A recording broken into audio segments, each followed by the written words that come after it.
Mission 2026 ഇറങ്ങിത്തിരിങ്ങുമ്പോൾ കോട്ടയത്ത് കോൺഗ്രസിന് 2011 മുതൽ ക്ലച്ച് പിടിക്കാൻ പറ്റാത്ത ഒരു മണ്ഡലമുണ്ട് ഏറ്റുമാനൂർ.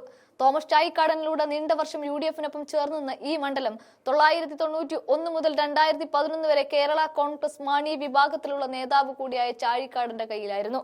പിന്നീട് 2011 മണ്ഡല പുനർനിർണയത്തിന്റെ ഭാഗമായി കുമരകവും തിരുവാർപ്പ് തുടങ്ങിയ CPM കുത്തക മേഖലകളൊക്കെ തന്നെ ഏറ്റുമാനൂർ മണ്ഡലത്തിന്റെ ഭാഗമായി.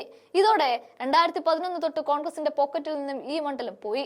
ഇവിടുത്തെ MLA VN വാസവനാണിപ്പോൾ. 2011 CPM-ന്റെ MP-യും മുതിർന്ന നേതാവ് കൂടിയായ സുരേഷ് കുറുപ്പ് CPM-ന് വേണ്ടി മത്സരത്തിറങ്ങി. 2 തവണ അദ്ദേഹം ഏറ്റുമാനൂരിൽ മത്സരിക്കുകയും വിജയിക്കുകയും ചെയ്തതോടെ ഏറ്റുമാനൂർ കോൺഗ്രസിന്റെ C-ക്ലാസ് മണ്ഡലമായി മാറുകയാണ് ഉണ്ടായത്. തുടർന്ന് 2 ടേം പൂർത്തിയാക്കിയതോടെ സുരേഷ് കുറുപ്പ് മാറി ഒഴിവിലേക്കാണ് VN വാസവൻ വരുന്നത്. ജോസഫ് വിഭാഗത്തിന്റെ പ്രിൻസ് ലൂക്കോസിനെയാണ് 15,000-ഓളം വോട്ടുകൾക്ക് VN വാസവൻ പരാജയപ്പെടുത്തിയത്. എന്നാൽ അന്ന് ഇവിടെ ഏറ്റവും അധികം കോൺഗ്രസിന് തിരിച്ചടിയായത് കോൺഗ്രസ് റിബലായ ലതിക സുഭാഷിന്റെ സ്ഥാനാർത്ഥിത്വമായിരുന്നു. എന്നാൽ മെഡിക്കൽ കോളേജ് കെട്ടിടം തകർന്നതടക്കം VN വാസവന്റെ ഇടപെടൽ മുഖേന ഉണ്ടായ ഗുരുതരമായ വീഴ്ചകളൊക്കെ തന്നെ ഇനി ഇടതിന് വോട്ട് കൊടുക്കില്ല എന്ന അവസ്ഥയിലേക്ക് ജനങ്ങളെ മാറ്റി ചിന്തിപ്പിക്കുകയാണ്.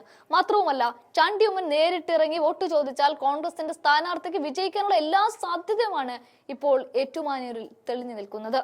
അതുകൊണ്ടൊക്കെ തന്നെ നിലവിൽ ശക്തി ക്ഷയിച്ച ജോസഫ് ഗ്രൂപ്പിനെ കോൺഗ്രസ് ഏറ്റെടുത്തുകൊണ്ട് ഒരു 1.5 സ്ഥാനാർത്ഥിയെ നിർത്തിക്കൊണ്ട് മണ്ഡലം തിരിച്ചു പിടിക്കാനുള്ള ശ്രമത്തിലാണിപ്പോൾ. ഇവിടെ ആര് സ്ഥാനാർത്ഥിയാകുമെന്ന് ചോദ്യം ഉയരുമ്പോൾ ഉയർന്നു കേട്ട ഒരു പേര് കോട്ടയം DCC അധ്യക്ഷനായ നാട്ടകം സുരേഷിന്റേതാണ്. ഇവിടെയാണ് ഒരു സർപ്രൈസ് സ്ഥാനാർത്ഥിയെ കോൺഗ്രസ് അവതരിപ്പിക്കുന്നത്. അല്പം സെലിബ്രിറ്റി സ്റ്റാറ്റസ് കൂടിയുള്ള ആൻഡോ ജോസഫ് എന്ന പ്രൊഡ്യൂസറെയാണ് കോൺഗ്രസ് അവതരിപ്പിക്കാൻ ഒരുങ്ങുന്നത് എന്നാണ് ഇപ്പോൾ കേൾക്കുന്നത്. കോട്ടയം ഏറ്റുമാനൂരിലെ മാന്നാനമാണ് ആൻഡോ ജോസഫിന്റെ സ്വദേശം. കോൺഗ്രസിനോട് അടുപ്പമുള്ള കോൺഗ്രസിന്റെ സഹയാത്രികൻ കൂടിയാണ് ആൻഡോ ജോസഫ്.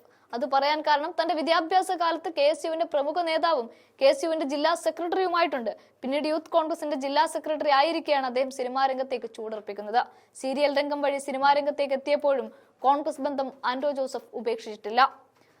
സിനിമാ നിർമ്മാണവുമായി ബന്ധപ്പെട്ട് എറണാകുളത്താണ് എങ്കിലും ആൻഡോയെ ഏറ്റുമാനൂരിൽ കൊണ്ടിറക്കിയാൽ അത് കോൺഗ്രസിനൊരു മുതൽക്കൂട്ടുമായിരിക്കും.